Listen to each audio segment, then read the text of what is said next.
Hi అండి, welcome to మా ఇంటి వైబ్స్. ఈరోజు spicy and tasty Konaseema style చేపల పులుసు ఎలా చేయాలో చూద్దాం రండి.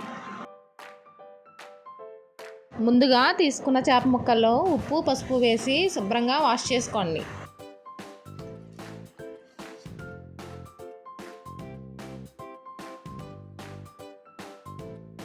ఇప్పుడు వాష్ చేసి పెట్టుకున్న చేప ముక్కల్లో రుచికి సరిపడినంత ఉప్పు, 4 స్పూన్ల కారం, 1/2 టీ స్పూన్ పసుపు వేసి బాగా కలుపుకుని మ్యారినేట్ చేసుకోండి.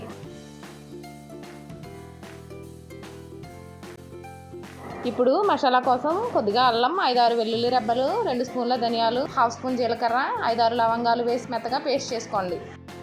ఇప్పుడు కడాయి పెట్టుకుని అందులో 2 గరిటెల ఆయిల్ వేసుకోండి. ఆయిల్ వేడైన తర్వాత కొద్దిగా మెంతులు, కొద్దిగా మిరియాలు, కొంచెం కొత్తిమీర వేసి వేయించుకుని 6-7 పచ్చిమిర్చి,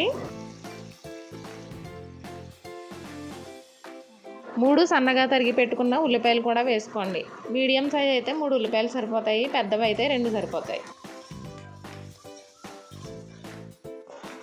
ఉల్లిపాయ ముక్కలు వేగేలోపు కొద్దిగా చింతపండు తీసుకుని నానబెట్టుకోండి.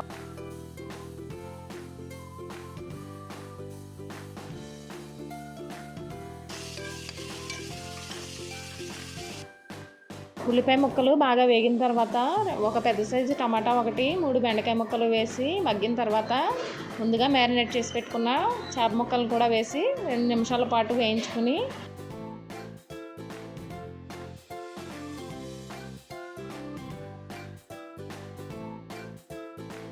రెండు గ్లాసుల వాటర్ వేసుకుని 10 నిమిషాల పాటు ఉడికించుకోండి. టమాటా ముక్కలు, బెండకాయ ముక్కలు వేసిన వీడియో క్లిప్ మిస్ అయిందండి.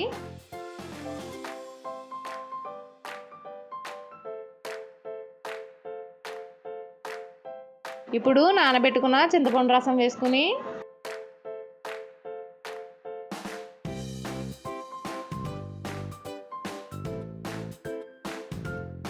ముందుగానే ప్రిపేర్ చేసి పెట్టుకున్న మసాలా పేస్టు, కొద్దిగా కొత్తిమీర వేసుకుని 10-15 నిమిషాల పాటు మీడియం ఫ్లేమ్లో ఉడికించుకోండి. లాస్ట్లో కొద్దిగా కొత్తిమీర వేసుకుని సర్వ్ చేసుకుంటే Konaseema style tasty and spicy చేపల పులుసు రెడీ అయిపోతుంది. ట్రై చేయండి, టేస్ట్ చేయండి, ఎలా ఉందో కామెంట్ చేయండి. వీడియో నచ్చితే లైక్ చేయండి, షేర్ చేయండి, సబ్స్క్రైబ్ చేసుకోండి.